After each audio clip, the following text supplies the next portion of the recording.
ഞാൻ നാട്ടില് പഠിച്ച ഫിസിക്സേ അല്ല ഇവിടെ വന്നപ്പോ പഠിച്ചതെന്നുള്ളത് മനസ്സിലായി. നാട്ടിൽ നിന്ന് ഇങ്ങോട്ടേക്ക് വരുമ്പോ അങ്ങനെ വലിയ പ്രശ്നങ്ങളൊന്നും ഇല്ലാണ്ട് അവർ പറയും നിങ്ങൾക്ക് എന്താണോ ഉള്ളത് അതായിട്ട് വായോ. ഫോട്ടോണിക് സ്റ്റുഡൻസിന് മാത്രം കൊടുക്കുന്ന ഒരു സ്കോളർഷിപ്പ് ആയിരുന്നു. ഈ സ്കോളർഷിപ്പിന് എക്സാം ഇല്ലായിരുന്നു. അതൊക്കെയാണ് മാറ്റങ്ങളായിട്ട് തോന്നിയിട്ടുള്ളത്. എനിക്ക് തോന്നുന്നു സ്പെഷ്യലി ഗേൾസിന് അതൊരു വലിയ ചേഞ്ചാണ്. മൺഡേ ടു ഫ്രൈഡേ മാത്രം ജോലിയുടെ പറ്റി വിചാരിച്ചാൽ മതി. സാറ്റർഡേ സൺഡേ ഫ്രീ ആണ്. സ്റ്റുഡൻ്റ് ആയിട്ട് ഇവിടെ നിൽക്കുമ്പോൾ കുറേ സ്റ്റുഡൻറ്റ് ബെനിഫിറ്റ്സ് ഉണ്ടല്ലോ. ലക്കിലി എനിക്കത് ഈസി ആയിരുന്നു. അല്ലെങ്കിൽ ഫസ്റ്റ് ജോബ് കിട്ടാൻ നല്ല പാടാണ്.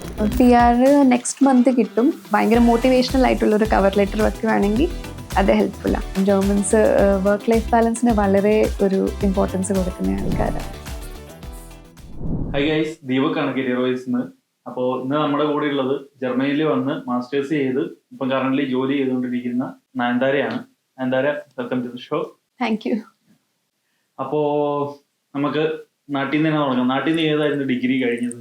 ഞാൻ ബാച്ചിലേഴ്സ് ഇൻ ഫിസിക്സ് ചെയ്തേ. നാട്ടിൽ നിന്ന് അൽഫോൻസ കോളേജ് പാലെന്ന് പറഞ്ഞു. ഓക്കെ. അപ്പം അന്നേരം പഠിക്കുമ്പോൾ തന്നെ ഒരു ഐഡിയ ഉണ്ടായിരുന്നു ജർമ്മനി പോകണം, അല്ലെങ്കിൽ എന്തുകൊണ്ടാണ് ജർമ്മനി ചൂസ് ചെയ്തത്? പുറത്തേക്ക് പോകുന്നത് യാതൊരു ആ സമയത്ത് ഇതില്ലായിരുന്നു. പിന്നെ ഞാൻ ബാച്ചിലേഴ്സ് പഠിക്കുമ്പോഴായിരുന്നു എനിക്ക് കുറച്ചുകൂടി ഒരു പ്രസ്റ്റീജിയസ് ആയിട്ടുള്ള ഇൻസ്റ്റിറ്റ്യൂഷനിൽ വേണം മാസ്റ്റേഴ്സ് ചെയ്യണമെന്നുള്ളൊരു ആഗ്രഹം ഉണ്ടായിരുന്നു.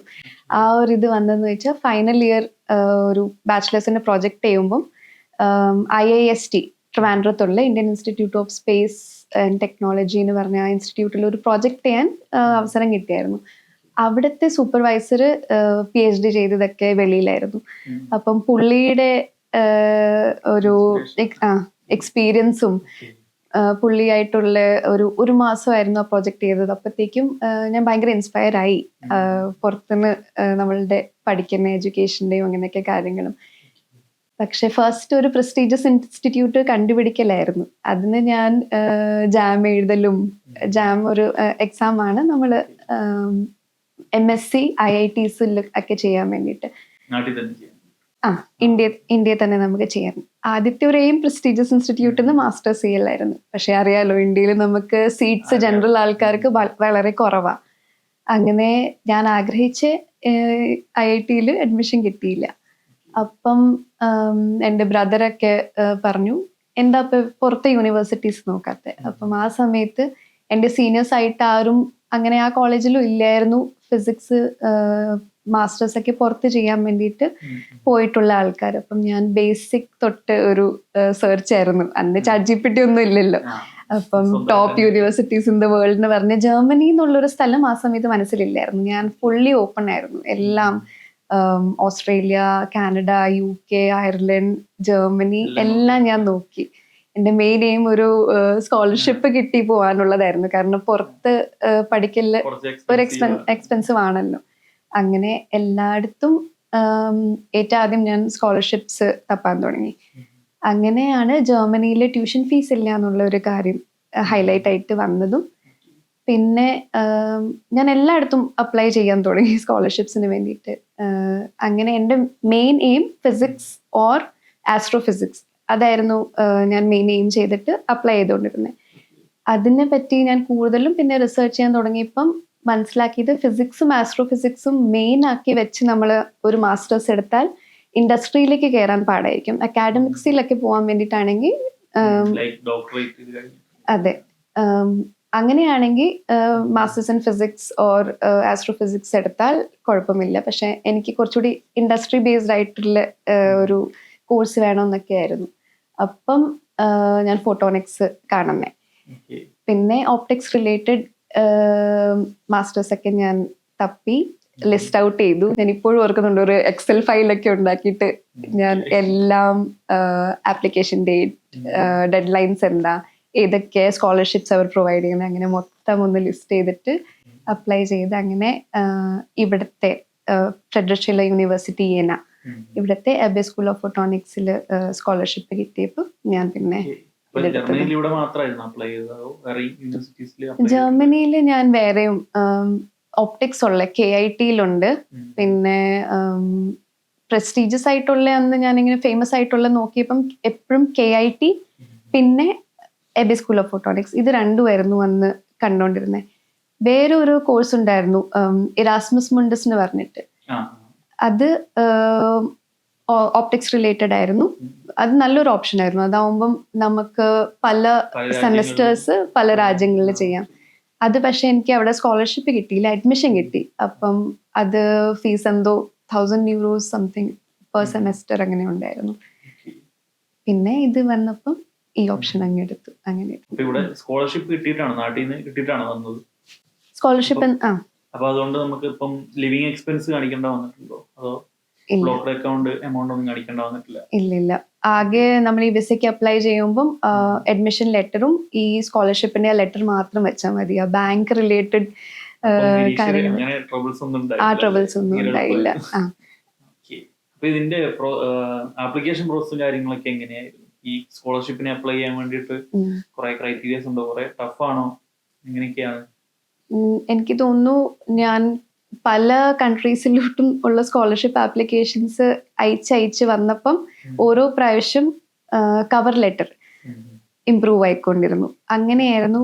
എനിക്ക് തോന്നുന്നു ഒരു മെയിൻ ക്രൈറ്റീരിയ എന്ന് പറയുന്നത് നമുക്ക് നല്ല റെഫറൻസസ് ഉണ്ടെങ്കിൽ. ഞാൻ ഈ IIST ഒരു മാസം പ്രോജക്റ്റ് ചെയ്തപ്പം നാട്ടിൽ വെച്ച് അവിടുത്തെ പ്രൊഫസർ എനിക്ക് റെഫറൻസ് ലെറ്റർ തന്നു, എൻ്റെ കോളേജിലെ HOD തന്നു.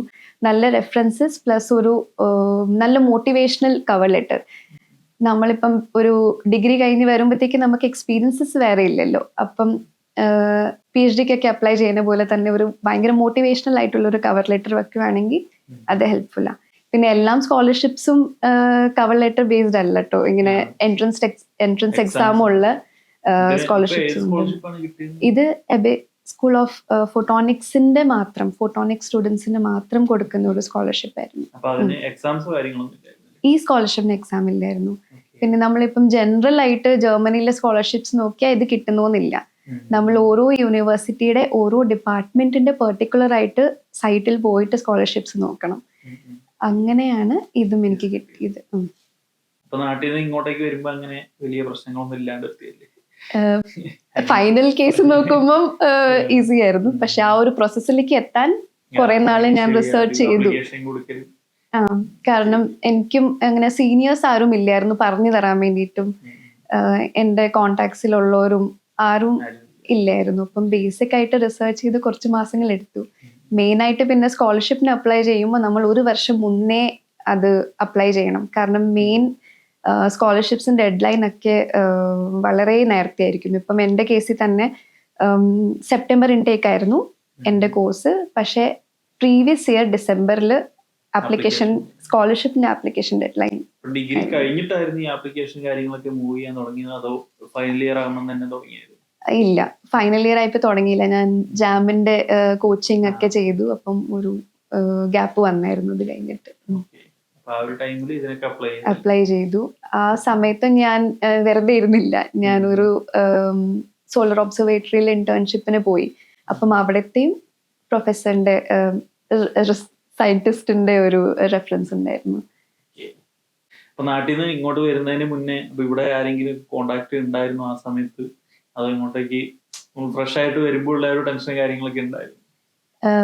ഒരാളും കോണ്ടാക്ട് ഇല്ലായിരുന്നു. പക്ഷെ ഞാൻ കോണ്ടാക്ട്സ് ഉണ്ടാക്കി. ആ സമയത്ത് ഞാൻ ചെയ്തുകൊണ്ടിരുന്നത്, ഞാൻ ഈ അപ്ലൈ ചെയ്യുന്ന എല്ലാ യൂണിവേഴ്സിറ്റീസിലെ ആൾക്കാരുടെ ഈ യൂണിവേഴ്സിറ്റീസിന് എപ്പോഴും ഒരു ഫേസ്ബുക്ക് ഗ്രൂപ്പ് ഉണ്ടായിരിക്കും. അപ്പം യൂണിവേഴ്സിറ്റിയുടെ ഫേസ്ബുക്ക് ഗ്രൂപ്പ് തപ്പിയിട്ട് അവിടെയുള്ള ആൾക്കാരെയൊക്കെ മെസ്സേജ് അയച്ച് അവരുടെ പുറകെ നടന്നവരെ ശല്യപ്പെടുത്തി കോഴ്സിനെ പറ്റി അറിയുക. അങ്ങനെ പല ആൾക്കാരുടെ ഒപ്പീനിയൻസ് എടുത്തിട്ട് ഞാൻ ഡിസൈഡ് ചെയ്തു ഇൻ ദ എൻഡ് ഇതാ വേണ്ടേന്നുള്ളത്. അപ്പൊ ഇങ്ങോട്ടേക്ക് വരുമ്പം അക്കോമഡേഷനും കാര്യങ്ങളൊക്കെ നമ്മുടെ നാട്ടിൽ തന്നെ സെറ്റ് ചെയ്തിട്ടാണോ വന്നത്, അതോ ഇവിടെ വന്ന് കഴിഞ്ഞിട്ടാണോ നോക്കിയത്, എങ്ങനെയാ ചെയ്തത്? എല്ലാം ഞങ്ങളുടെ ഒരു കോഴ്സിൽ കുറച്ചുകൂടി എല്ലാം കോഴ്സ് കോർഡിനേറ്റർ ഹെൽപ്ഫുൾ ആയിരുന്നു. കറക്റ്റ് സമയത്ത് ഞങ്ങൾക്ക് എല്ലാം അയച്ചു തന്നു. ഇപ്പം അഡ്മിഷന്റെ ഹോസ്റ്റൽ അഡ്മിഷൻസിന്റെ സമയം തുടങ്ങിയിട്ടുണ്ട്, ഡെഡ് ലൈൻ ഇതാണ്, എല്ലാം കൃത്യമായിട്ട് ഞങ്ങൾക്ക് ഇങ്ങോട്ടേക്ക് ഇൻഫർമേഷൻ കിട്ടുമായിരുന്നു. അപ്പം അതനുസരിച്ച് ടൈമിൽ പ്രൊസീഡ് ചെയ്തു. അതുകൊണ്ട് ആ പ്രോസസ്സൊക്കെ ഭയങ്കര സ്മൂത്ത് ആയിരുന്നു. എല്ലാം ഉണ്ടായിരുന്നു. അപ്പം അത് കഴിഞ്ഞ് ഇവിടെ വന്നിട്ടുള്ള കാര്യങ്ങളൊക്കെ എങ്ങനെയാണ്? ഇവിടെ വന്നിട്ട് എക്സ്പീരിയൻസ്, ലാംഗ്വേജ് പഠിച്ചിട്ടുണ്ടായിരുന്നു നാട്ടിൽ നിന്ന് വരുമ്പോൾ? ഞാൻ നേരത്തെ പറഞ്ഞ പോലെ ഞാൻ ജർമ്മനി വരണം എന്ന് ആദ്യമേ ഉറപ്പില്ലാത്ത ഒരാളായിരുന്നു. അപ്പം ഞാൻ ജർമ്മൻ പഠിച്ചില്ലായിരുന്നു. പക്ഷേ ഞങ്ങളുടെ കോഴ്സിന്റെ പ്രത്യേകത ഉണ്ടായിരുന്നു, ഞങ്ങൾക്ക് ജർമ്മൻ ഫ്രീ ആയിട്ട് യൂണിവേഴ്സിറ്റിയിൽ പഠിപ്പിക്കും. വേറെ അപ്പൊ ഈ സ്കോളർഷിപ്പ് കിട്ടാൻ ഈ കോഴ്സിന് ജോയിൻ ചെയ്യാൻ ലാംഗ്വേജ് മാറ്റർ അല്ലായിരുന്നു, ഇംഗ്ലീഷ് മതിയായിരുന്നു. അതും ഇംഗ്ലീഷ് ആക്ച്വലി IELTS-ഉം വേണ്ട, നമ്മളുടെ യൂണിവേഴ്സിറ്റി കോഴ്സ് എല്ലാം ഇംഗ്ലീഷിലായിരുന്നു എന്ന് പറഞ്ഞിട്ട് ഒരു സർട്ടിഫിക്കറ്റ് മതി അങ്ങനെ. പക്ഷെ ജർമ്മൻ പഠിച്ചിട്ടില്ലായിരുന്നു. ഇവിടെ വന്നിട്ട് ആക്ച്വലി ഞങ്ങളുടെ ക്ലാസ് തുടങ്ങിയത് October 1 തൊട്ടാണ്. പക്ഷെ സെപ്റ്റംബർ ഒരു മാസം മുന്നേ അവര് ഒരു ഇന്റൻസീവ് ജർമ്മൻ കോഴ്സ് ഓഫർ ചെയ്യുന്നുണ്ടായിരുന്നു. അത് ഫ്രീ ആയിരുന്നു. അപ്പം ഞാൻ ക്ലാസ് തുടങ്ങുന്ന ഒരു മാസം മുന്നേ വന്നു. അത് ആക്ച്വലി എനിക്ക് ഹെൽപ്ഫുൾ ആയിട്ട് തോന്നി, കാരണം ഞാൻ നാട്ടിൽ നിന്ന് ജർമ്മൻ ഒന്നും പഠിച്ചിട്ടില്ല. അപ്പം ഇവിടെ ഒരു മാസം ജർമ്മൻ പഠിക്കുക, അതിന്റെ കൂടെ നമ്മളുടെ ക്ലാസ്മേറ്റ്സ് ആയിട്ടൊക്കെ ഒന്ന് നേരത്തെ പരിചയപ്പെടാൻ പറ്റി. ജസ്റ്റ് ആ ഒരു ഫസ്റ്റ് സെമസ്റ്റർ മാത്രമേ കൊറോണ ഫ്രീ സെമസ്റ്റർ ആയിരുന്നു. അത് ലക്കി ആയിരുന്നു ആക്ച്വലി. അപ്പം ക്ലാസ്സിലെ ആൾക്കാരായിട്ടൊക്കെ കമ്പനിയായി. ഞങ്ങളുടെ ഒരു ഭയങ്കര ഇന്റർനാഷണൽ ആയിട്ടുള്ളൊരു കോഴ്സ് ആയിരുന്നു. ഒരു 60 സ്റ്റുഡൻസിൽ ഞങ്ങൾ 5 ഇന്ത്യൻസേ ഉണ്ടായിരുന്നുള്ളൂ. അതിലും 3 മലയാളീസ് മാത്രമേ ഉണ്ടായിരുന്നുള്ളൂ. അപ്പം ഫസ്റ്റ് സെമസ്റ്റർ എല്ലാവരുമായിട്ടും മിങ്കിൾ ചെയ്യാൻ പറ്റി. ക്ലാസ്സിൽ ഇന്തോനേഷ്യ, മെക്സിക്കോ, US, ബൾഗേറിയ, അങ്ങനെ ഭയങ്കര ഒരു ഇന്റർനാഷണൽ ആയിട്ടുള്ള ഒരു കോഴ്സ് ആയിരുന്നു. ജർമ്മൻസ് 3 പേര്. അപ്പം അത് കഴിഞ്ഞ് ലാംഗ്വേജ് പഠിക്കാനൊക്കെ എങ്ങനെ ഉണ്ടായിരുന്നു ആ ഒരു ഫസ്റ്റ് മന്ത് ഇന്റൻസീവ് കോഴ്സ് ആകുമ്പോൾ? ഇന്റൻസീവ് കോഴ്സ് രാവിലെ തൊട്ട് വൈകിട്ട് വരെ അങ്ങനെ ഫുൾ ഡേ ആയിരുന്നു. പക്ഷെ ആ സമയത്ത് നമുക്ക് വേറെ ക്ലാസ്സസ് ഇല്ലാത്തതുകൊണ്ട് കുഴപ്പമില്ലായിരുന്നു. പക്ഷെ ഫസ്റ്റ് സെമസ്റ്ററിന്റെ ഒക്ടോബർ തൊട്ട് ക്ലാസ് തുടങ്ങിയ പിന്നെ അത് ഭയങ്കര ഒരു ഡിഫിക്കൽട്ടായിന്ന് തോന്നി. കാരണം എന്നും ക്ലാസ് ഇല്ലെങ്കിലും ജോലിയെല്ലാം നമ്മുടെ പഠിത്തം കഴിഞ്ഞ് ജർമ്മൻ ക്ലാസ്സിന് പോകുമ്പോഴത്തേക്കും ഭയങ്കര സ്ട്രെസ്ഫുൾ ആയിട്ട് തോന്നി. കാരണം ടോട്ടലി ഡിഫറെന്റ് ആണല്ലോ എഡ്യൂക്കേഷൻ നമ്മൾ ഇന്ത്യ വെച്ച് നോക്കുമ്പോൾ. എനിക്ക് അത് പേഴ്സണലി നല്ല പാടായിരുന്നു ആ ഫസ്റ്റ് സെമസ്റ്റർ. കോഴ്സ് ഒക്കെ ഇപ്പൊ കംപ്ലീറ്റ് ആയല്ലോ, അപ്പം നമ്മുടെ നാട്ടിൽ നിന്ന് നമുക്ക് ഒരു ഐഡിയ ഉണ്ടാവില്ല. അതുപോലെ തന്നെ ആയിരുന്നോ, അതോ നാട്ടിൽ നിന്ന് പഠിച്ച ടോട്ടൽ ഡിഫറെന്റ് ആയിരിക്കും ഇവിടുത്തെ ടീച്ചിങ്ങും കാര്യങ്ങളൊക്കെ? അപ്പൊ അതിന്റെ ഒരു എക്സ്പീരിയൻസ് എങ്ങനെയായിരുന്നു? ടീച്ചിങ് നല്ല രീതിയിൽ ഡിഫറെന്റ് ആയിരുന്നു. അതുപോലെ തന്നെ കോഴ്സും. ഞാൻ നാട്ടിൽ പഠിച്ച ഫിസിക്സേ അല്ല ഇവിടെ വന്നപ്പോൾ പഠിച്ചതുള്ളത് മനസ്സിലായി. അപ്പം ആ ഒരു രീതിയിൽ ഒന്ന് കോപ്പപ്പ് ആവാൻ കുറച്ച് സമയം എടുത്തു. പക്ഷെ കുറച്ച് കഴിഞ്ഞപ്പോഴത്തേക്കും പിക്കപ്പ് ചെയ്യാൻ പറ്റി എല്ലാരെ പോലെ തന്നെ. അതിന് നമ്മൾ എക്സ്ട്രാ എഫേർട്ട് ഇടാൻ തുടങ്ങി. പിന്നെ നാട്ടിലെ പോലെ എക്സാം ആവുമ്പം പഠിക്കുന്ന ഒരു രീതി ഇവിടെ നടക്കത്തില്ല. ഒരു ആദ്യം മുതലേ പഠിച്ചു പോവാ. പക്ഷെ എന്നാലും പ്രൊഫസേഴ്സിന്റെ ഒരു ക്ലാസ്സും ആ ക്വാളിറ്റി അതൊക്കെ നല്ല ഡിഫറെന്റ് ആണ്.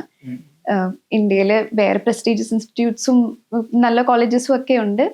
പക്ഷെ അതായിട്ട് ഞാൻ കമ്പയർ ചെയ്യുമല്ല. എൻ്റെ ഒരു പേഴ്സണൽ എക്സ്പീരിയൻസിൽ എനിക്ക് ഇവിടുത്തെ ടീച്ചിങ് നല്ലപോലെ ഇഷ്ടമായി. അപ്പം എക്സാംസ് കാര്യങ്ങളൊക്കെ എങ്ങനെയായിരുന്നു? ഇപ്പം നാട്ടിലെ പോലെ നമുക്കിപ്പോൾ പ്രീവിയസ് ഇയർ ക്വസ്റ്റ്യൻ പേപ്പറോ അങ്ങനെ എന്തെങ്കിലും റെഫർ ചെയ്തിട്ട് പോകേണ്ട കാര്യമുണ്ടോ? അതോ എപ്പോഴെപ്പോഴും പുതിയ ക്വസ്റ്റ്യൻ അപ്ഡേറ്റഡ് ആണെന്ന് ഇവിടെ നമുക്കറിയാം. അപ്പം അങ്ങനെയുള്ള ക്വസ്റ്റ്യൻ പേപ്പർ എപ്പോഴെപ്പോഴും മാറുന്നതും അങ്ങനത്തെ ആയിരിക്കും. ഫസ്റ്റ് സെമസ്റ്റർ ആയിരുന്നു ഞങ്ങളുടെ മേജർ കോഴ്സസ് ഉണ്ടായിരുന്നത്. അതില് ഇങ്ങനെ ഈ പ്രീവിയസ് ഇയർ ക്വസ്റ്റ്യൻ പേപ്പർ അതോടൊന്നും കാര്യമൊന്നും ഇല്ലായിരുന്നു. അപ്പം അതുകൊണ്ടാണ് നമ്മൾ അന്ന് പഠിച്ചു പോവാ.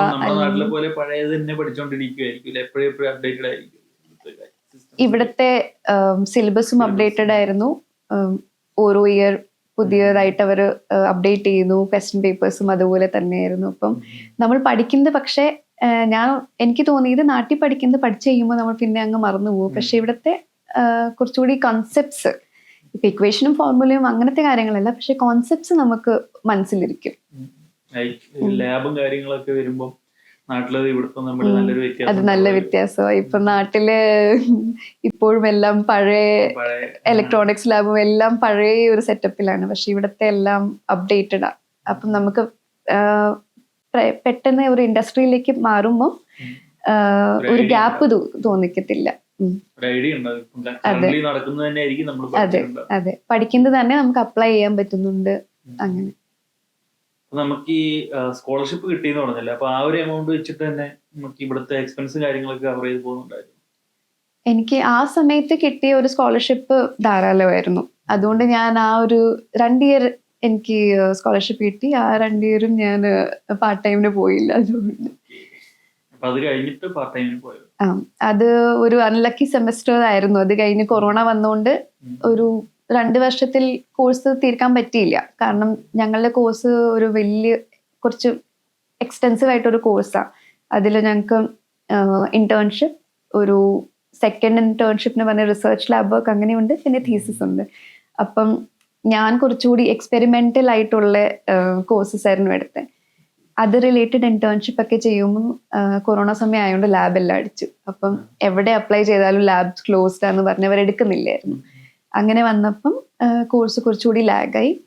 അങ്ങനെ സ്കോളർഷിപ്പിന് സമയം കഴിഞ്ഞപ്പോഴത്തേക്കുമാണ് പാർട്ട് ടൈമിന് പോകാൻ തുടങ്ങിയത്. ഈ കോഴ്സ് ഒക്കെ ചെയ്യുമ്പോൾ ജർമ്മൻ ലാംഗ്വേജ് നാട്ടിൽ നിന്ന് പഠിച്ചിട്ട് വന്നാൽ കൊള്ളായിരുന്നു ഉണ്ടായിരുന്നു, അതോ തീർച്ചയായിട്ടും പഠിച്ചത് മതിയായിരുന്നു? അങ്ങനെ എനിക്ക് തോന്നി. കോഴ്സ് പഠിച്ചുകൊണ്ടിരുന്നപ്പോഴല്ല, പക്ഷെ അത് കഴിഞ്ഞിട്ട് ഞാൻ ജോലിക്കൊക്കെ കയറി കഴിഞ്ഞപ്പോഴാണ് എനിക്ക് തോന്നിയത് നേരത്തെ ജർമ്മൻ പഠിച്ചിട്ട് വരുമായിരുന്നെങ്കിൽ ബെറ്റർ ആയിരുന്നു. അതെ, പാർട്ട് ടൈം ഒക്കെ ചെയ്യുമ്പോൾ ലാംഗ്വേജ് ഒരു പ്രശ്നമായിരുന്നു? ഡിപ്പെൻഡ് ചെയ്തിരുന്നു. ഇപ്പം ഞാൻ പാർട്ട് ടൈം ചെയ്ത ഒരു ചോക്ലേറ്റ് ഫാക്ടറി, ബിസ്ക്കറ്റ് ഫാക്ടറി ആയിരുന്നു. അപ്പം അവിടെ ജർമ്മൻ അറിയാം എന്ന് പറഞ്ഞ് കയറി. പക്ഷെ ആൾക്കാരായിട്ട് ഇന്ററാക്ട് ചെയ്യാനുള്ള ഒരു സാഹചര്യം ജർമ്മൻ അറിയാത്തതുകൊണ്ട് പറ്റുന്നില്ലായിരുന്നു. ഇപ്പം വർക്ക് പ്ലേസിലും ജർമ്മൻ ലാംഗ്വേജ് മാൻഡറ്ററി ആണോ, അതോ ഇംഗ്ലീഷും കൊണ്ടുതന്നെ പോകാൻ പറ്റുമോ? എൻ്റെ കമ്പനിയിൽ ജർമ്മൻ വേണമെന്നില്ല. കാരണം എല്ലാവരും തന്നെ ഒന്നാമത്തെ ഒരു ഇന്റർനാഷണൽ കമ്പനിയാണ്. എല്ലാവരും പല കൺട്രീസിനുള്ള ആൾക്കാരാ. റിസർച്ച് ആൻഡ് ഡെവലപ്മെന്റാണ് കൂടുതലും നടക്കുന്നത്. അപ്പം എല്ലാവരും തന്നെ സയൻസ് ഫീൽഡിലുള്ള ആൾക്കാരാകുമ്പോൾ ഇംഗ്ലീഷ് അറിയാം. പക്ഷെ പ്രൊഡക്ഷനിലുള്ള ആൾക്കാർക്ക് അത്രയും അറിയത്തില്ല. അപ്പൊ അവരോട് ഇന്ററാക്ട് ചെയ്യണമെങ്കിൽ അവർക്ക് ജർമ്മൻ വേണം. അതിനുള്ളത് നമ്മൾ പഠിച്ചിരിക്കണം. ഞാൻ B1 വരെ കംപ്ലീറ്റ് ചെയ്തു. അപ്പം അത് വെച്ച് ഒന്ന് അത്യാവശ്യം പിടിച്ചിരിക്കാൻ പറ്റും. അതെ. പക്ഷെ എന്നാലും ഒരു ഹയർ ലെവൽ പൊസിഷൻ അവിടെയൊക്കെ അപ്ലൈ ചെയ്യുമ്പം ബെറ്റർ ആയിരിക്കണം നമ്മള്. B1 പോരാ. ഈ ഒരു ഫസ്റ്റ് 2 ഇയേഴ്സ് കഴിഞ്ഞിട്ടായിരുന്നു ഇന്റേൺഷിപ്പ് ഒക്കെ സ്റ്റാർട്ട് ചെയ്തത്, അതോ ഫസ്റ്റ് ഇയർ ഈ ഒരു സ്കോളർഷിപ്പ് കിട്ടുന്നതുകൊണ്ട് പാർട്ട് ടൈം പോയില്ല എന്ന് പറഞ്ഞു? അപ്പൊ ആ ഒരു ടൈമിലെ ഇന്റേൺഷിപ്പ് ഒക്കെ ചെയ്ത് തുടങ്ങിയിരുന്നു? ഇല്ല, ഫസ്റ്റ് സെമസ്റ്ററിൽ നമ്മൾക്ക് ഭയങ്കര ഒരു ഇന്റൻസീവ് കോഴ്സ് ആണ്. അപ്പം എല്ലാം കോഴ്സസ് കംപ്ലീറ്റ് ചെയ്ത് കഴിഞ്ഞിട്ട് ഫസ്റ്റ് സെമസ്റ്റർ കഴിഞ്ഞപ്പോഴേ കൊറോണ തുടങ്ങി. അപ്പം എനിക്ക് തോന്നുന്നു എൻ്റെ എല്ലാം കോഴ്സസ് ഞാൻ എക്സാം എഴുതി കഴിഞ്ഞിട്ട് ഒരു 1.5 ഇയേഴ്സ് കഴിഞ്ഞിട്ടാണ് ഇന്റേൺഷിപ്പ് അപ്ലൈ ചെയ്യാൻ തുടങ്ങിയതും കിട്ടിയത്. കൊറോണ സമയം ആയതുകൊണ്ട് വളരെ പാടായിരുന്നു.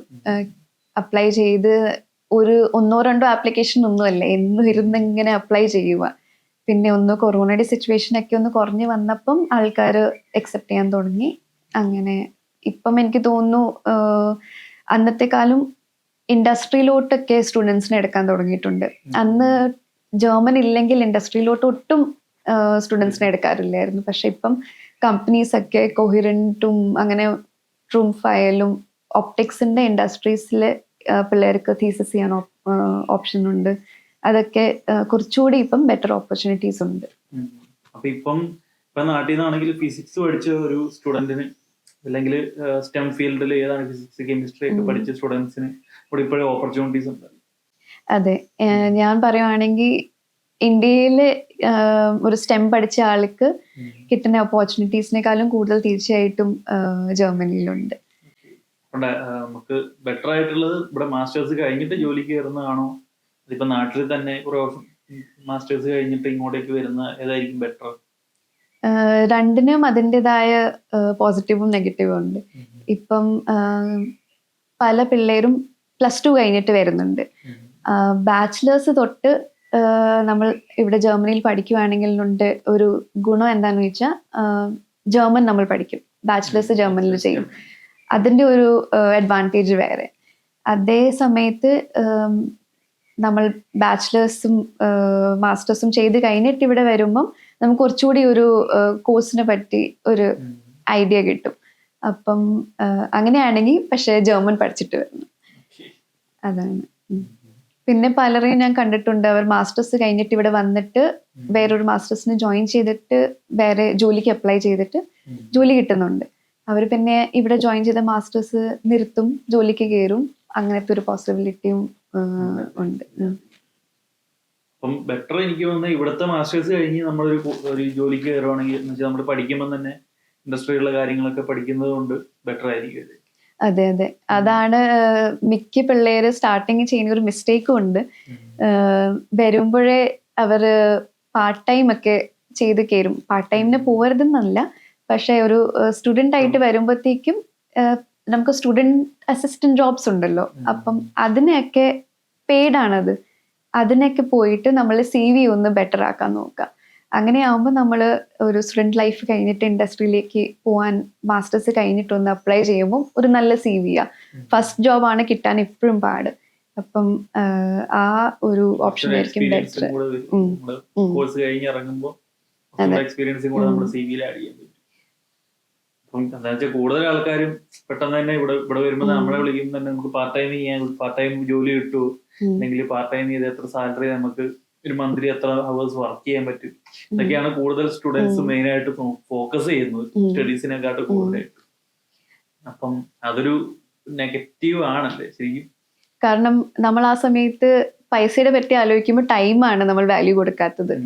ടൈമാണ് മണി എന്ന് ഓർത്തിട്ട് വേണം നമുക്ക്.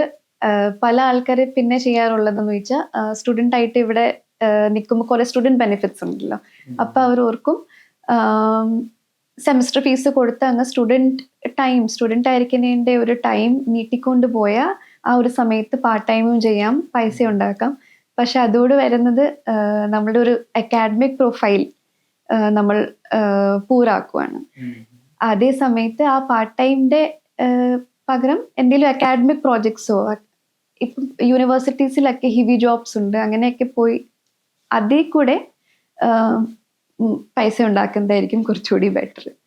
അതാകുമ്പോൾ ചെറിയ എമൗണ്ട് എന്തായാലും കുറവാണെങ്കിലും നമുക്ക് CV-യിൽ ആഡ് ചെയ്യാൻ എക്സ്പീരിയൻസ്. അതെ. അപ്പം ഈ കോഴ്സൊക്കെ കംപ്ലീറ്റ് ചെയ്തതിന് ശേഷമാണ് ജോലി നോക്കാൻ തുടങ്ങിയത്. ജോലി നോക്കാനൊക്കെ എളുപ്പമായിരുന്നു? ആപ്ലിക്കേഷൻസ് കുറെ കൊടുത്തിട്ടാണ് ജോബ് കിട്ടിയത്, അത് പെട്ടെന്ന് തന്നെ കിട്ടിയായിരുന്നു? ഞാൻ ഈ പറഞ്ഞ പോലെ ഞങ്ങളുടെ കോഴ്സിൽ ഇന്റേൺഷിപ്പ്, റിസർച്ച് ലാബ് വർക്ക്, പിന്നെ തീസിസ്, അങ്ങനെ ഒരു പ്രാക്ടിക്കൽ ആയിട്ട് ചെയ്യാൻ പല അവസരങ്ങളുണ്ടായിരുന്നു. അപ്പം ഞാൻ എൻ്റെ ഫൈനൽ മാസ്റ്റർ തീസിസ് ചെയ്തത് ഒരു ഓപ്റ്റിക്സ് കമ്പനി, ലേസർ കമ്പനിയായിരുന്നു. ENA ആക്റ്റീവ് ഫൈബർ സിസ്റ്റംസ് എന്ന് പറഞ്ഞൊരു കമ്പനിയിലായിരുന്നു തീസിസ് ചെയ്തത്. അതൊരു ഫൈനൽ തീരാറൊക്കെ ആയപ്പോഴത്തേക്കും ഞാൻ തന്നെ എൻ്റെ സൂപ്പർവൈസറോട് ചോദിച്ചു ഇവിടെ ഓപ്പർച്യൂണിറ്റി ഉണ്ടോ. അങ്ങനെ ലക്കിലി അവർക്ക് ആ സമയത്തൊരു വേക്കൻസി ഉണ്ടായതുകൊണ്ട് ഞാൻ അവിടെ കയറി. അവിടെ കിട്ടിയില്ലെങ്കിലോ എന്നോർത്ത് പാരലലി ഞാൻ കുറച്ച് മാസം മുന്നേ അല്ലാണ്ട് അപ്ലൈ ചെയ്യുന്നുണ്ടായിരുന്നു. പക്ഷെ ഇവരൊരു യെസ് എന്ന് പറഞ്ഞപ്പോഴത്തേക്കും ലക്കിലി എനിക്കത് ഈസി ആയിരുന്നു, അല്ലെങ്കിൽ ഫസ്റ്റ് ജോബ് കിട്ടാൻ നല്ല പാടാ.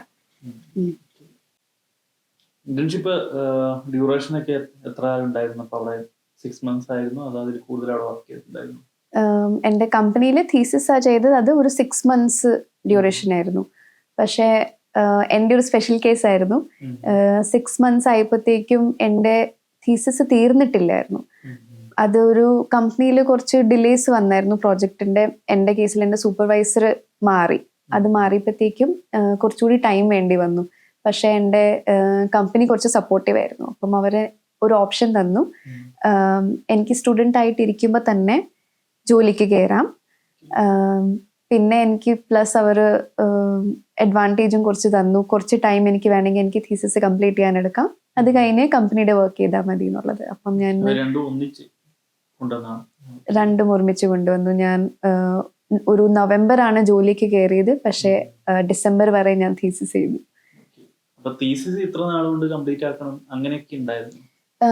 ഓരോ കോഴ്സിന്റെ കാര്യങ്ങൾ വ്യത്യാസമുണ്ട്. അത് ഇപ്പം ഞങ്ങളുടെ കേസിൽ നമ്മൾ രജിസ്റ്റർ ചെയ്ത് തീസിസിന് രജിസ്റ്റർ ചെയ്താൽ വിതിൻ 6 months ഡിഫെൻഡ് ചെയ്തിരിക്കണം. അതിനേക്കാളും മുന്നേ നമുക്ക് ഡിഫെൻഡ് ചെയ്യാം. ഇപ്പം മിക്ക സ്റ്റുഡൻസും ചെയ്ത് നമുക്കൊരു റിസൾട്ട്സ് ഒക്കെ കയ്യിലെത്തും എന്നുള്ളൊരു കോൺഫിഡൻസ് വന്നു. ഇത്രയും റിസൾട്ട്സ് ആയി, നമുക്ക് തീസിസ് കംപ്ലീറ്റ് ചെയ്യാനുള്ളൊരു കണ്ടന്റ് കിട്ടിയാൽ നമ്മൾ അപ്പോഴാണ് രജിസ്റ്റർ ചെയ്യുന്നത്. അങ്ങനെ തീസിസ് കംപ്ലീറ്റ് ചെയ്യാൻ എങ്ങനെയായിരുന്നു? അത് ആ ഒരു തീസിസിന്റെ ഡിഫിക്കൽട്ടി ആണോ അതോ നമുക്ക് എളുപ്പത്തിൽ ചെയ്യാൻ പറ്റുമോ, എങ്ങനെയൊക്കെയാണ് അതിന്റെ ഒരു തീസിസ് ഒരു കുഞ്ഞൊരു PhD ചെയ്യുന്ന പോലെയായിരുന്നു. കാരണം റിസർച്ച് ആൻഡ് ഡെവലപ്മെന്റ് ആണ്, റിസർച്ച് ആണല്ലോ. അപ്പം ഇത് സയൻസ് ഫീൽഡാണ്. നമുക്ക് എക്സ്പെരിമെന്റൽ കാര്യം ആവുമ്പോഴത്തേക്കും എക്സ്പെരിമെന്റൽ റിസൾട്ട്സ് കിട്ടാനുള്ളൊരു താമസം. റിസർച്ച് ആകുമ്പോൾ നമുക്ക് അറിയത്തില്ല അതിന് എത്ര സമയം എടുക്കും. അപ്പം കുറേ മണിക്കൂറുകൾ ഇരുന്ന് ലാബിൽ തന്നെ ഇരുന്ന് റിസൾട്ട് കണ്ടുപിടിക്കാൻ ടൈം സ്പെൻഡ് ചെയ്യുന്നു. ഒരു ഡിഫിക്കൽട്ട് ഫേസ് ആയിരുന്നു തീസിസിന്റെ ഒരു ടൈം. ഈ തീസിസ് ചെയ്യുമ്പോൾ നമുക്ക് സ്റ്റൈഫൻഡ് കിട്ടിയിരുന്നോ അതോ അന്നേരം പാർട്ട് ടൈം വേറെ നോക്കേണ്ടത്? തീസിസ് ചെയ്യുമ്പം ഇതൊരു മാൻഡേറ്ററി തീസിസ് ആണല്ലോ, നമ്മൾ യൂണിവേഴ്സിറ്റിയിൽ ചെയ്യേണ്ടതായിരിക്കുമ്പം കമ്പനി ബാധിതരല്ല നമുക്ക് ഒരു അവർലി ബേസിസിലൊരു ഇത് സ്റ്റൈപ്പൻഡ് തരാൻ. പക്ഷേ അവര് എൻ്റെ കേസിൽ ഒരു മിനിമം ഒരു എമൗണ്ട് തന്നായിരുന്നു. പിന്നീട് ഞാൻ അവരോട് ചോദിച്ചു എനിക്ക് തീസിസിന് എമൗണ്ട് കൂടാണ്ട് ഒരു സ്റ്റുഡൻറ് കോൺട്രാക്റ്റും കൂടി തരാൻ പറ്റുമോ. അപ്പം അവരത് സമ്മതിച്ചു. അങ്ങനെ എനിക്കൊരു €800 പെർ മന്ത് തീസിസ് ചെയ്യുന്ന സമയത്ത് അങ്ങനെ കിട്ടി. അപ്പം അത് കുഴപ്പമില്ലായിരുന്നു. എന്നാ അത്രയും എക്സ്പെൻസീവ് സിറ്റി അല്ലല്ലോ. സ്റ്റുഡൻറ് ഡോമിട്രിയിലും അങ്ങനെയൊക്കെ നിൽക്കുമ്പോൾ നമുക്ക് വലിയ ചെലവും ഇല്ല.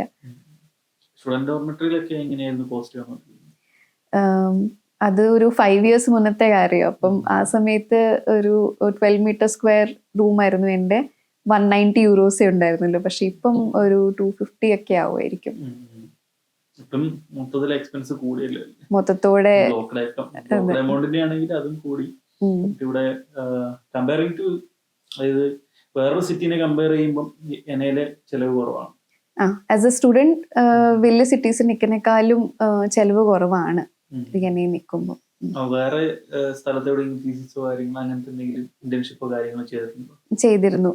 ഫസ്റ്റ് ഇന്റേൺഷിപ്പ് യൂണിവേഴ്സിറ്റി തന്നെയാണ് ചെയ്തത് എനയിലത്തെ. സെക്കൻഡ് റിസർച്ച് ലാബ് വർക്കാണ് ഞങ്ങൾ പറയുന്നത്. അത് ചെയ്യാൻ വേണ്ടി ഞാൻ ഹാനോവർ ഒരു റിസർച്ച് ഇൻസ്റ്റിറ്റ്യൂട്ടിൽ പോയായിരുന്നു. ഹാനോവർ പോയപ്പോഴായിരുന്നു സത്യത്തിൽ ജർമ്മനിയിൽ എത്തിയ ഒരു ഫീല് വന്നത്. കാരണം എനയിലോട്ട് ആദ്യമായിട്ട് വന്നപ്പോഴത്തേക്കും നമ്മളുടെ കൂടെ എല്ലാവരും ഫ്രം ദ ബിഗിനിങ് സ്റ്റാർട്ട് ചെയ്യുക. നമുക്കൊരു കൂട്ടുണ്ട്, എല്ലാവരും കൂടി പുതിയതാണ്. പക്ഷെ ഹാനോവറിൽ പോയപ്പം എല്ലാം ഡിഫറെൻ്റ് ആയിരുന്നു. ഒന്നേന്നെല്ലാം തുടങ്ങി. ഈവൻ ഒരു സിറ്റി രജിസ്ട്രേഷൻ ചെയ്യാൻ വേണ്ടിയിട്ട് ഡിഫിക്കൽട്ടായിരുന്നു അവിടെ. കാരണം വലിയ സിറ്റിയാണ്,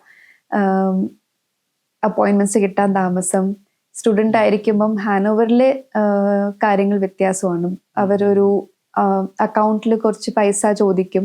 പക്ഷെ എനയിൽ സ്റ്റുഡൻസിന് ഭയങ്കര സ്റ്റുഡൻറ് ഫ്രണ്ട്ലി സിറ്റിയാണ്. അവർ പറയും നിങ്ങൾക്ക് എന്താണോ ഉള്ളത് അതായിട്ട് വായോ, അവര് ചെയ്തു തരും. ഹാനോവറിൽ 6 months ആയിരുന്നു റിസർച്ച് ലാബ് ഒക്കെ ചെയ്തത് ഞാൻ.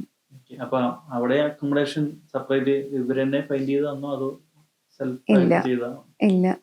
ഒരു പ്രാവശ്യം ഫസ്റ്റ് ടൈം നമ്മൾ ജർമ്മനിയിൽ എത്തുമ്പോഴാണ് നമുക്ക് ആ സപ്പോർട്ട് യൂണിവേഴ്സിറ്റി പ്രൊവൈഡ് ചെയ്യുന്നത്. അത് കഴിഞ്ഞ് പിന്നെ നമ്മൾ സെൽഫ് സഫിഷ്യന്റ് ആവും. ഇവിടുത്തെ കാര്യങ്ങളൊക്കെ പരിചയമാവുമല്ലോ. അപ്പം ഹാനോവറിൽ അക്കോമഡേഷൻ കിട്ടാൻ ആസ് എ സ്റ്റുഡൻറ്, ഹാനോവർ ഒരു വലിയ സിറ്റിയാ, റെന്റ് അവിടെ എക്സ്പെൻസീവാ. അപ്പം കുറച്ച് കഷ്ടപ്പെട്ടു. പക്ഷെ ഇൻ ദ എൻഡ് അവിടെ ഒരു പ്രൈവറ്റ് ആയിരുന്നു, സ്റ്റുഡൻറ് ഡോമിട്രിയിൽ കിട്ടിയില്ല. സ്റ്റുഡൻറ് ഡോമിട്രിയിൽ അവിടുത്തെ സ്റ്റുഡൻസിനായിരുന്നു പ്രയോറിറ്റി. പുറത്തുനിന്ന് ഒരു സ്റ്റുഡൻറ് വരുമ്പോഴത്തേക്കും നമുക്ക് കിട്ടാൻ പാടാ. അപ്പം ഞാനൊരു പ്രൈവറ്റ് ആയിട്ടുള്ള പക്ഷെ സ്റ്റുഡൻസിന് വേണ്ടിയിട്ടുള്ള ഒരു ഹോസ്റ്റലിലായിരുന്നു നിന്നെ. അപ്പൊ നമ്മൾ ഈ ജോലിക്ക് കയറിയതിനു ശേഷം ഹോസ്റ്റലൊക്കെ എന്തായാലും മാറണം, നമുക്ക് പിന്നെ അവിടെ കണ്ടിന്യൂ ചെയ്യാൻ പറ്റില്ലല്ലോ? ഇല്ലില്ല. തീസിസ് ടൈമിന് തന്നെ മാറണോ അതോ അത് തീസിസ് സബ്മിറ്റ് ചെയ്തിട്ട് കഴിഞ്ഞിട്ടാണോ മാറിയത്? എൻ്റെ കേസിൽ ഞാൻ യെന വിട്ടു പോയി റിസർച്ച് ലാബ് വർക്ക് ചെയ്യാൻ ഹാനോവർ. അപ്പം ഞാൻ സിറ്റീനെ ഡീരജിസ്റ്റർ ചെയ്തു. അങ്ങനെ വന്നപ്പം തിരിച്ച് ഞാൻ യെനയിലേക്ക് വന്നപ്പം സ്റ്റുഡൻറ് ഡോമിട്രീസ് അവൈലബിൾ അല്ലായിരുന്നു. അവരപ്പം പുതിയ വന്ന സ്റ്റുഡൻസിനെയാണ് പ്രയോറിറ്റൈസ് ചെയ്യുന്നത്. അതെ.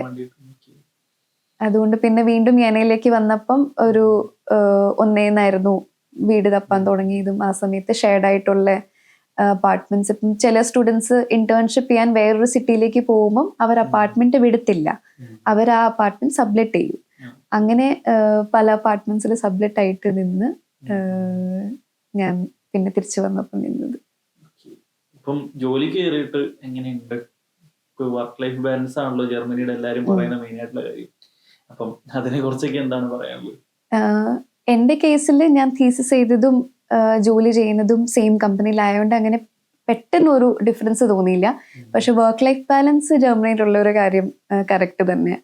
അതിപ്പം എൻ്റെ ഫാമിലി മെമ്പേഴ്സൊക്കെ വേറെ കൺട്രീസിലുണ്ട്. അപ്പം അവരുടെ കാര്യം കേൾക്കുമ്പോഴത്തേക്കും മനസ്സിലാവും ജർമ്മൻസ് വർക്ക് ലൈഫ് ബാലൻസിന് വളരെ ഒരു ഇമ്പോർട്ടൻസ് കൊടുക്കുന്ന ആൾക്കാരാണ്. അപ്പം പെർ ഡേ എത്ര മണിക്കൂറാണ് വർക്ക് വരുന്നത്? അതേപോലെ ഇയർലി ലീവും കാര്യങ്ങളൊക്കെ എങ്ങനെയാണ്? മന്ത്ലി ഒരു 38 hours പെർ വീക്ക് കോൺട്രാക്റ്റ് ആണ് എൻ്റെ. പക്ഷെ വളരെ ഫ്ലെക്സിബിളാണ്. ഇപ്പം 8 to 5 ജോബ് അങ്ങനെയല്ല. നമുക്ക് മീറ്റിംഗ്സ് ഒക്കെ ഉള്ളപ്പം അത് കൃത്യമായിട്ട് പോവാം. പക്ഷെ at the end of the month നമുക്ക് ആ അവേഴ്സ് ഒന്ന് കംപ്ലീറ്റ് ചെയ്താൽ മതി. പിന്നെ വേണമെങ്കിൽ നമുക്ക് ചില ദിവസങ്ങൾ ഓവർ ടൈം വർക്ക് ചെയ്യാം. അങ്ങനെ ഓവർ ടൈം വർക്ക് ചെയ്യുമ്പം ആ അവേഴ്സ് നമുക്ക് പിന്നീട് ലീവ് എടുക്കാം. അതിന് ഇവർ ഗ്ലൈഡ് ടാഗ് പറയും. പിന്നെ വെക്കേഷൻ 30 days വെക്കേഷൻ ആണ് ഇയർലി കിട്ടുന്നത്. അപ്പം വെക്കേഷൻ എങ്ങനെയാണ് പ്ലാൻ ചെയ്യാറ്? ഇവിടുത്തെ ജർമ്മൻ കൾച്ചർ പ്രകാരം അവർ നേരത്തെ ഒരു 1 year മുന്നേ തന്നെ കാര്യങ്ങളൊക്കെ പ്ലാൻ ചെയ്ത് കൊടുക്കണം ഒക്കെ കേട്ടിട്ടുണ്ട്. അപ്പം നയൻതാരയുടെ കേസിൽ ഇപ്പം പ്ലാൻ ചെയ്യാനൊക്കെ തുടങ്ങി എങ്ങനെയാണ് ഇപ്പോൾ? എൻ്റെ കമ്പനിയിൽ ഇപ്പം ഞാൻ സ്റ്റുഡൻ്റ് ആയിരിക്കുമ്പോൾ തൊട്ട് ഇവിടെ ആയിരുന്നുകൊണ്ട് അവർക്ക് നമ്മളെ അറിയാം. എല്ലാം എത്ര നേരത്തെ പറയണു അത്രയും നല്ലത്. അപ്പം ജർമ്മൻസ് എല്ലാം പ്രീ പ്ലാൻ ചെയ്യുന്ന ആൾക്കാരാണല്ലോ. അപ്പം അവർ പറയുന്നതും വലിയൊരു വെക്കേഷൻ എടുക്കുമ്പോഴത്തേക്കും അറ്റ്ലീസ്റ്റ് 2-3 months മുന്നേ പറയുവാണെങ്കിൽ നല്ലത്. പിന്നെ അവരും പ്രിഫർ ചെയ്യുന്നത് നമ്മളിപ്പോൾ എടുക്കുമ്പം നമുക്ക് നാട്ടിൽ പോകണമല്ലോ. ഇപ്പം നമ്മളൊരു മിനിമം 1 month വെക്കേഷനൊക്കെ എടുത്തിട്ടാണ് നാട്ടിൽ പോകുന്നത്. ജർമ്മൻസ് ആകുമ്പോഴത്തേക്കും അവർ കുറച്ചുകൂടി പിള്ളേരുടെ അവധി അത് ജൂലൈ ഒക്കെ സമയത്തായിരിക്കും. ആ സമയത്ത് ഒരു വെക്കേഷൻ എടുക്കും. പിന്നെ ക്രിസ്മസ് അങ്ങനെയായിരിക്കും അവരുടെ വെക്കേഷൻ സ്പ്രെഡ് ഔട്ട് ആയിട്ട് ആയിരിക്കും. ആ സമയത്തൊക്കെ അവരില്ലാത്തപ്പം നമ്മൾ ഇവിടെ ഉണ്ട് വർക്ക് ചെയ്യാൻ. അപ്പം ചില കമ്പനീസ് ഓക്കെ ആണ് ഒരു ലോങ്ങർ വെക്കേഷൻ, ബട്ട് നേരത്തെ പറയണം. അങ്ങനെ കമ്പനി ഡിപ്പെൻഡ് ചെയ്തിരിക്കും. അപ്പം ഇപ്പം സെയിം കമ്പനി തന്നെയാണോ വർക്ക് ചെയ്യുന്നത്? കമ്പനി മാറി ഇപ്പം ഒരു 2-3 years ആയിട്ട് ഞാൻ സെയിം കമ്പനി തന്നെയാണ്. മൊത്തത്തോടെ ഒരു 3.5 years ആയി തീസിസും കൂടി കൂട്ടി നോക്കിയ ഈ കമ്പനിയിൽ. അങ്ങനെ അപ്പൊ എന്നെ ഇഷ്ടമായതുകൊണ്ടാണോ അതോ കമ്പനി ഇതൊക്കെ ആയതുകൊണ്ടാണ് ഇവിടെ തന്നെ നിൽക്കാൻ പ്ലാൻ ചെയ്തത്? എനയും കമ്പനിയും രണ്ടും നല്ലതായിരുന്നു. പക്ഷെ നമ്മളെപ്പോഴും ഒരു സ്ഥലത്ത് തന്നെ ഫിക്സ് ആയി നിൽക്കരുത്. നമ്മൾ ഒരു 2-3 years കഴിയുമ്പോൾ ഒരു ജമ്പ് നല്ലതാണ്. അപ്പം ഞാനിയും ഓപ്പർച്യൂണിറ്റീസ് നോക്കുന്നുണ്ട്. നല്ല ഓപ്പർച്യൂണിറ്റീസ് കിട്ടിയ ആ സമയത്ത് മാറും എന്നുള്ള രീതിയിൽ. പിന്നെ ഇപ്പം ഈ ജർമ്മനിയിൽ വന്നിട്ടുള്ള ഒരു ചേഞ്ചസ്, അതായത് നാട്ടിൽ നിന്ന് ഇത്രയും വർഷമായി എന്തൊക്കെയാണ് മാറ്റങ്ങളായിട്ട് തോന്നിയിട്ടുള്ളത്? എനിക്ക് തോന്നുന്നു സ്പെഷ്യലി ഗേൾസിന് അതൊരു വലിയ ചേഞ്ച് ആണ്. നാട്ടിലത്തെ ഒരു അറ്റ്മോസ്ഫിയറിൽ നമുക്ക് ഒരു സെൽഫ് ഗ്രോത്തും ഇൻഡിപെൻഡൻസും ഫ്രീഡമും ആ ഒരു കാര്യം ജർമ്മനി മാത്രമല്ല പുറത്തുള്ള രാജ്യങ്ങളിൽ എവിടെ വന്ന പെണ്ണുങ്ങളോട് നിങ്ങൾ ചോദിച്ചാൽ അവർക്ക് പിന്നെ തിരിച്ച് നാട്ടിലോട്ട് പോകാൻ പ്രയാസമായിരിക്കും. ആ ഒരു കേസ് ആണുങ്ങൾക്ക് അത്രയും മനസ്സിലാവത്തില്ല. കാരണം അവർ നാട്ടിലും ആ ഒരു വൈബ് തന്നെ അടിച്ചു പൊളിച്ച് ഫ്രീഡം ഇൻഡിപെൻഡൻസ് അങ്ങനത്തെ ഒരു പെട്ടെന്നൊരു ഡിഫറൻസ് അവർക്ക് ഇവിടെ വരുമ്പോൾ കിട്ടില്ല. പക്ഷെ ഞങ്ങളുടെയൊക്കെ കേസിൽ അത് നല്ല ഡിഫറെൻ്റ് ആണ്. ഇപ്പം വീട്ടിൽ തന്നെ നാട്ടിലൊക്കെ ആയിരിക്കുമ്പോൾ ഒരു 8 മണി കഴിഞ്ഞാൽ വീട്ടിന് എത്തിയില്ലെങ്കിൽ പേരൻസിനൊക്കെ നല്ല പേടിയാണ്. എപ്പോഴും അവർ ഫോൺ ചെയ്തുകൊണ്ടിരിക്കും. പക്ഷെ ഇവിടെ ഇപ്പോൾ 1 മണി കഴിഞ്ഞാലും ഞാൻ അമ്മേനെ വീട്ടിൽ വിളിച്ച് അത് പറയുമ്പോഴത്തേക്കും അവർക്ക് ആ ഒരു ടെൻഷൻ ഇല്ല. അതെ, ദൂരെ ആണേ പോലും അവർ കുറച്ചുകൂടി പേടിയില്ലാണ്ട് അവർക്ക് പേരൻസിന് തോന്നുന്നത് ഞങ്ങൾ വെളിയിലായിരിക്കുമ്പോഴാണ് തോന്നുന്നു.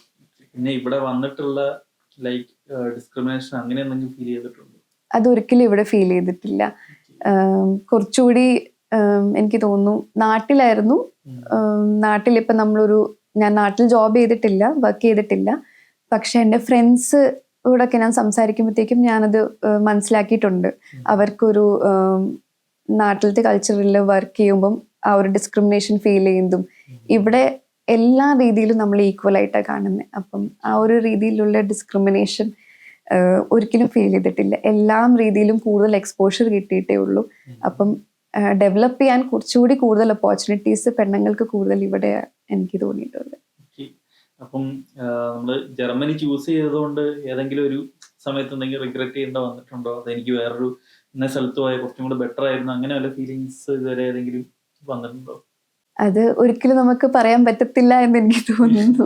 അങ്ങനെയല്ല, ഇപ്പൊ ഇവിടെ വന്നിട്ട് ചില കാര്യങ്ങൾ എനിക്കിപ്പം വേറെ മറ്റേ രാജ്യത്ത് പോയായിരുന്നു കുറച്ചും കൂടെ എളുപ്പമായിരുന്നു, ഇവിടെ ആയതുകൊണ്ട് ഇപ്പൊ ഇങ്ങനെ പോണ്ടി വന്നു, അങ്ങനെ ലാംഗ്വേജിന്റെ അത് ഞാൻ സമ്മതിക്കുന്നു. ലാംഗ്വേജിന്റെ ഒരു ഫാക്ടർ കാരണം മാത്രം ഞാൻ പറയും മേ ബി ഇംഗ്ലീഷ് സ്പീക്കിംഗ് ആയിട്ടുള്ള ഒരു കൺട്രി ചൂസ് ചെയ്യുമായിരുന്നെങ്കിൽ ബെറ്റർ ആയേനെ. പക്ഷെ ചിലപ്പം ഓരോ കൺട്രീനും അതിൻ്റെതായ കോൺസും പ്രോസും ഉണ്ടല്ലോ.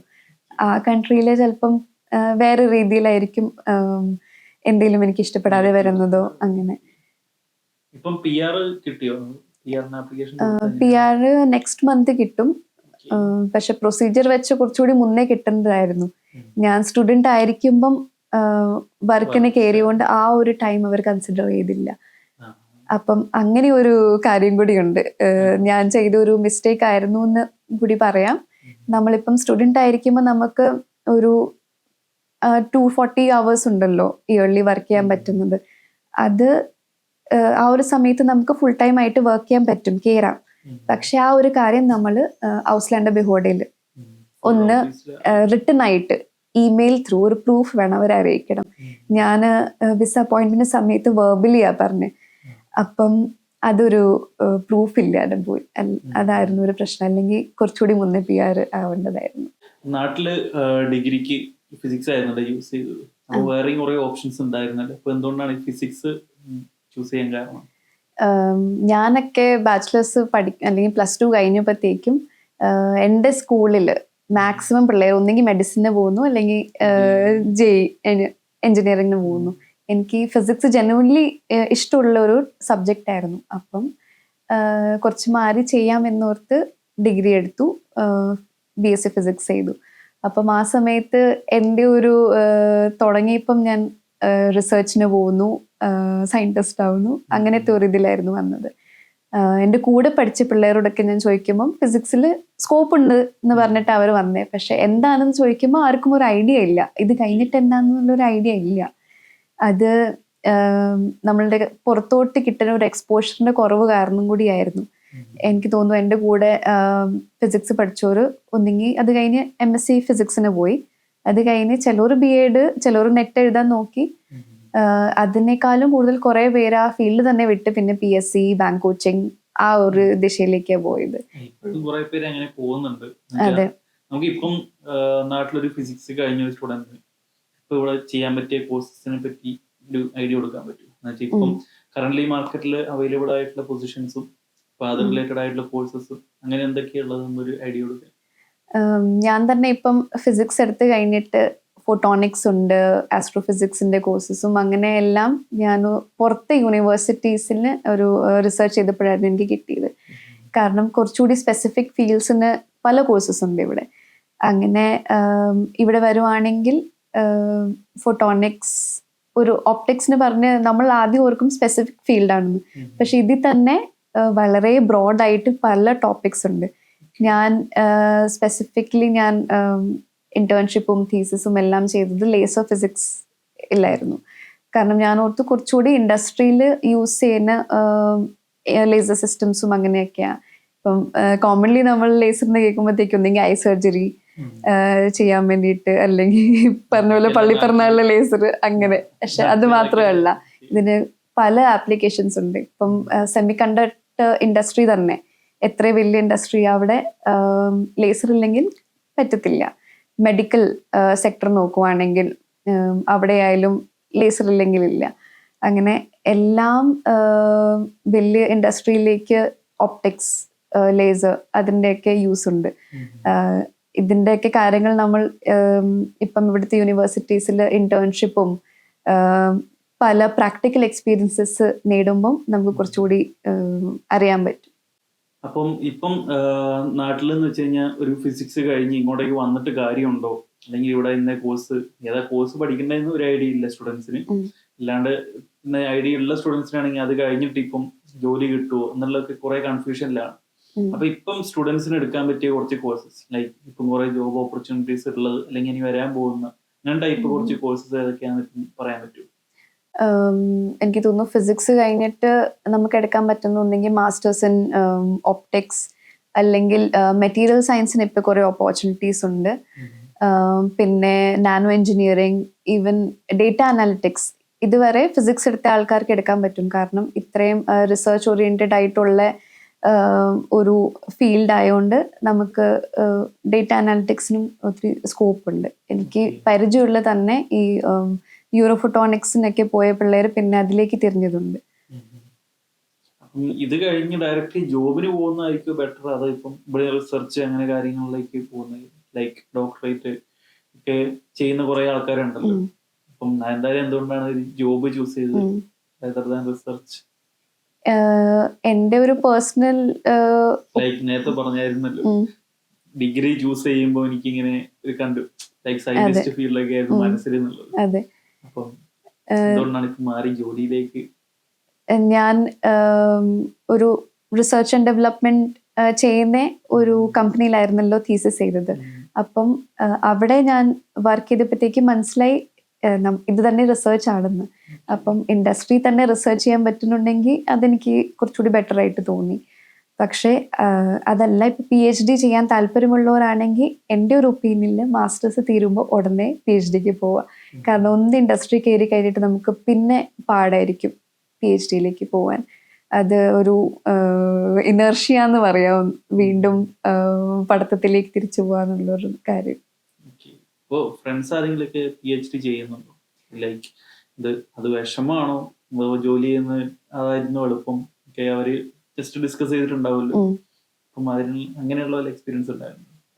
PhD ലൈഫും ഒരു കമ്പനിയിൽ വർക്ക് ചെയ്യുന്നതിന്റെ മെയിൻ ഒരു അഡ്വാൻറ്റേജ് എന്ന് പറയുമ്പോഴത്തേക്കും, ഇൻഡസ്ട്രിയിലാണ് നിങ്ങൾ വർക്ക് ചെയ്യണമെങ്കിൽ മൺഡേ ടു ഫ്രൈഡേ മാത്രം ജോലിയുടെ പറ്റി വിചാരിച്ചാൽ മതി. സാറ്റർഡേ സൺഡേ ഫ്രീ ആണ്. പക്ഷെ PhD ചെയ്യുമ്പോഴത്തേക്കും മൺഡേ ടു ഫ്രൈഡേ മാത്രമല്ല, സാറ്റർഡേ സൺഡേ. കാരണം ഇത് നിങ്ങളുടെ ഒരു PhD ആണ്. അപ്പം ഫുൾ ടൈം അതിൻ്റെ ഒരു ചിന്തയായിരിക്കും. ഡെഫിനറ്റ്ലി ഒരു സ്ട്രെസ് പീരീഡ് ആണ്. പക്ഷേ കമ്പനിയിൽ അയക്കുമ്പോഴത്തേക്കും നിങ്ങൾ വേറൊരാളുടെ അണ്ടറാണ് വർക്ക് ചെയ്യുന്നത്. അപ്പം കൃത്യം ഇത്രയും മണിക്കൂർ വർക്ക് ചെയ്യുക, അങ്ങനത്തെ ഒരു ലൈഫായിരിക്കും. പക്ഷേ PhD ചെയ്യുമ്പോഴത്തേക്കും നമ്മളുടെ തന്നെ ഒരു പ്രോജക്റ്റോ തീസിസ് ആയതുകൊണ്ട് നമ്മൾ കുറച്ചുകൂടി ഫ്ലെക്സിബിൾ ആയിരിക്കും. അങ്ങനെ. ഇപ്പൊ ഇനി ജർമ്മനിയിൽ തന്നെ നിൽക്കാനാണോ ഉദ്ദേശിക്കുന്നത്, അതോ വേറെ രാജ്യങ്ങളിലേക്ക് പോകാനോ തിരിച്ച് ഇന്ത്യയിലേക്ക് പോകാനോ അങ്ങനെ എന്തെങ്കിലും ഒരു പ്ലാൻ ഉണ്ടോ? ഒരു ഷോർട്ട് ടേം പ്ലാൻ എന്ന് പറയുന്നത് ജർമ്മനി തന്നെ ഇപ്പം നിൽക്കാണ്. ഞാനിപ്പം മോർ ദാൻ 5 years ആയി. ഇപ്പം സിറ്റിസൺഷിപ്പിന് എലിജിബിൾ ആണ്. അപ്പം സിറ്റിസൺഷിപ്പിനൊക്കെ അപ്ലൈ ചെയ്തിട്ട് പിന്നെ വേണമെങ്കിൽ നമുക്ക് ജർമ്മൻ പാസ്പോർട്ട് ആയാൽ കുറച്ചുകൂടി ബ്രോഡ് ആയിട്ട് ഓപ്പർച്യൂണിറ്റീസ് ഓപ്പൺ ആണല്ലോ. അതെ, EU മാത്രമല്ല, നമുക്ക് വേറെ ഒരു EU വിട്ട് പോകണമെങ്കിലും ജർമ്മൻ പാസ്പോർട്ട് ഹോൾഡറിന് കുറച്ചുകൂടി ഈസി ആയിരിക്കും. PR ഉള്ള സമയത്ത് നമുക്ക് വേറെ ജോബ് നോക്കാൻ പറ്റില്ലേ, ലൈക്ക് വേറെ കൺട്രീസിൽ? അതെ, PR ഉള്ള സമയത്തും വേറെ കൺട്രീസിൽ നമുക്ക് ജോബ് നോക്കാൻ പറ്റും. പക്ഷെ ഒരു 6 months കഴിഞ്ഞ് നമുക്ക് വീണ്ടും ജർമ്മനിയിൽ വരണം. PR ക്യാൻസൽ ആവും. ഇപ്പൊ കുറെ സ്റ്റുഡൻസ് ജർമ്മനിയിലേക്ക് മാസ്റ്റേഴ്സും ബാച്ചിലേഴ്സ് ഹോസ്പിറ്റലിംഗ് ഒക്കെ ചെയ്യാൻ വേണ്ടിയിട്ട് പ്ലാൻ ചെയ്ത് വരുന്നുണ്ട്. അപ്പൊ ഈ മാസ്റ്റേഴ്സും ബാച്ചിലേഴ്സ് ഒക്കെ ചെയ്യാൻ വരുന്ന സ്റ്റുഡൻസിന്റെ അടുത്ത് എന്തെങ്കിലും പറയാനുണ്ടോ? ഫസ്റ്റ് കാര്യം പറയാനുള്ളത്, ജർമ്മനിയിൽ ഇപ്പം ഇംഗ്ലീഷ് ടോട്ട് കോഴ്സസ് ആയാലും ജർമ്മന്റെ ആവശ്യമില്ലെന്ന് പറഞ്ഞ് നമ്മൾ വരും. പക്ഷെ ജർമ്മൻ പഠിക്കാണ്ട് വരരുത്. ജർമ്മൻ ഒരു മസ്റ്റ് ആണ്. നമ്മൾ കുറച്ച് കഴിഞ്ഞ ഒരു കമ്പനിയിലേക്ക് കയറുമ്പോഴത്തേക്കും ചിലപ്പം എല്ലാവരോടും ഇന്ററാക്ട് ചെയ്യാൻ വേണ്ടിയിട്ട് ഇംഗ്ലീഷ് മതിയായിരിക്കും. പക്ഷെ ഒരു ഹയർ പൊസിഷനിലേക്ക് പോകാൻ ജർമ്മൻ എന്തായാലും വേണം.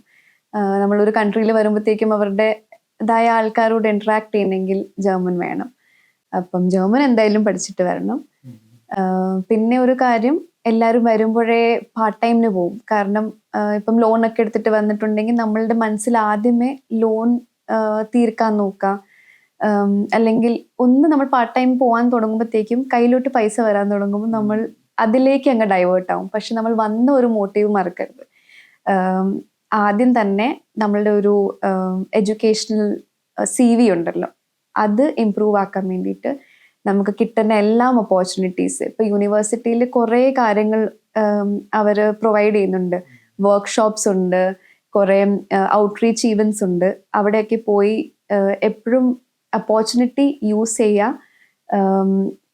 ഇപ്പം പാർട്ട് ടൈമിന് പോവാം, പക്ഷെ അതല്ലാണ്ട് ഇപ്പം പെയ്ഡ് ആയിട്ടുള്ള സ്റ്റുഡൻറ് ജോബ്സ്, യൂണിവേഴ്സിറ്റിയിലെ ഹെവി ജോബ്സ്, ഇതൊക്കെ പോയിട്ട് പ്രൊഫൈൽ ഇമ്പ്രൂവ് ആകാൻ നോക്കുക. കാരണം നമ്മൾ പഠിച്ചിറങ്ങുമ്പോഴത്തേക്കും അപ്പം നമുക്ക് ഒരു ജോലി കിട്ടാൻ കുറച്ചുകൂടി അത് ഹെൽപ്പ് ചെയ്യും. പിന്നെ മൂന്നാമത്തെ കാര്യം, ഇപ്പം സ്കോളർഷിപ്പ് കിട്ടാൻ പാടാന്നോർത്ത് കുറെ ആൾക്കാർ അപ്ലൈ ചെയ്യാതിരിക്കും. എനിക്ക് ആദ്യം ഒരു അങ്ങനെ ഒരു കാഴ്ചപ്പാടുണ്ടായിരുന്നു, ചാൻസ് ഇല്ല, ഞാനൊരു നോർമൽ കോളേജിൽ നിന്നാണ് വരുന്നത്, അപ്പം അത് ഡിഫിക്കൽട്ട് ആയിരിക്കും കിട്ടാന്നൊക്കെ ഞാൻ ഓർത്തിട്ട് ആദ്യം ഞാൻ അപ്ലൈ ചെയ്യാതിരുന്നു. പിന്നെ എന്തായാലും ചെയ്ത് നോക്കാം എന്നുള്ള രീതിയിൽ ഒരു സ്ഥലത്ത് അപ്ലൈ ചെയ്തു, റിജക്ഷൻ കിട്ടുന്നു. പക്ഷെ ഫൈനലി എനിക്ക് മനസ്സിലായത് ഞാനൊരു 10-20 ആപ്ലിക്കേഷൻ ഇട്ട് കഴിഞ്ഞപ്പം അതിലൊരെണ്ണം ആണ് ഫൈനലി കിട്ടിയത്. അപ്പം എത്രയും കൂടുതൽ നമ്മൾ അപ്ലൈ ചെയ്യുന്നു അത്രയും കൂടുതൽ ചാൻസ് ആണ് കിട്ടാൻ. കിട്ടിക്കഴിഞ്ഞാൽ അത്രയും സമാധാനമുണ്ട്. നമ്മളൊരു ലോൺ ആയിട്ട് ഇവിടെ പഠിക്കാൻ വരുമ്പം നമ്മളുടെ തലയിൽ അതിൻ്റെതായ ഒരു സ്ട്രെസ്സും ടെൻഷനും കാണുമല്ലോ. അപ്പം എൻ്റെ കേസിൽ ആ ഒരു കാര്യം ഇല്ലാത്തതുകൊണ്ട് സ്ട്രെസ് ഫ്രീ ആയിട്ട് പഠിക്കാൻ പറ്റി. അപ്പം ജർമ്മനിയിലേക്ക് വരുന്നവർക്ക് കൂടുതൽ ഡീറ്റെയിൽ ആയിട്ട് കാര്യങ്ങളൊക്കെ അറിയാൻ വേണ്ടി നമ്മൾ ഇതേപോലെയുള്ള ഇന്റർവ്യൂസ് ഇനിയും ചെയ്യുന്നതായിരിക്കും. അപ്പോൾ ഇതേപോലെയുള്ള ഇൻഫർമേഷൻ അപ്ഡേറ്റ് ആയിരിക്കാൻ വേണ്ടി നമ്മുടെ പേജ് ഒന്ന് ഫോളോ ചെയ്തോളൂ. ചൂസ്.